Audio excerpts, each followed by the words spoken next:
Hey guys, so I thought I would get on quick because I came home and I forgot all about these almonds that had been in a bowl in water overnight, just waiting for me to make my almond milk. And I thought I would share with you how to make almond milk because it is so extremely easy. And I personally think that the almond milk that you make homemade it just tastes so much better than the store-bought kind. So I want to share with you. So what you want to get is just raw almonds, not roasted, no salt added, just raw, unsalted almonds. And you want to put them in a bowl covered with water overnight. So there are a few options. A lot of times I will just leave the skin on the almond and then put it in the blender and use a nut milk bag to get all the pulp out. So it makes a much smoother milk. You can totally drink it with the pulp though. It'll just be a little grittier. Add just a little extra fiber. But if you leave your almonds a little bit longer like I did, overnight and then some, like a few more hours, then it is crazy how easy it is to take the skin off the almond. And it just, so like when I'm able to take the skin off the almond like this, put it right in the blender, I'm not gonna have to use the nut milk bag. It will be perfect without it. So you just kind of like move the skin around on the almond and it comes off perfectly clean.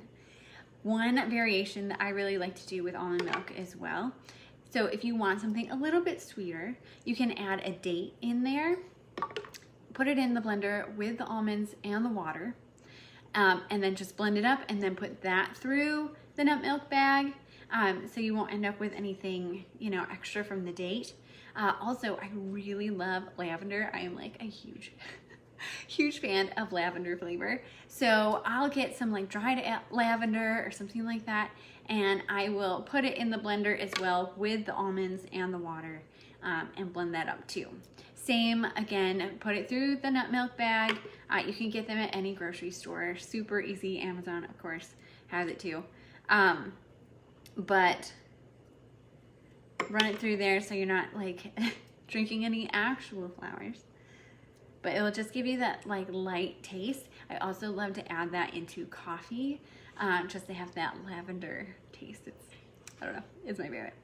But so as I get the almonds in the blender, I am just going to add water. Now, I will probably put water up to this 1 liter point, have it blend all up, and then, let me find it quick.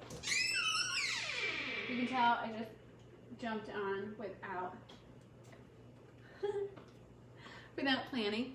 So I have this mason jar that I use. It holds about 6.5 cups of water.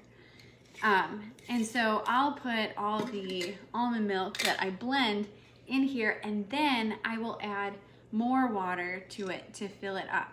Now, you can always do it by your taste. If you want it to be a little thicker, don't add any extra water.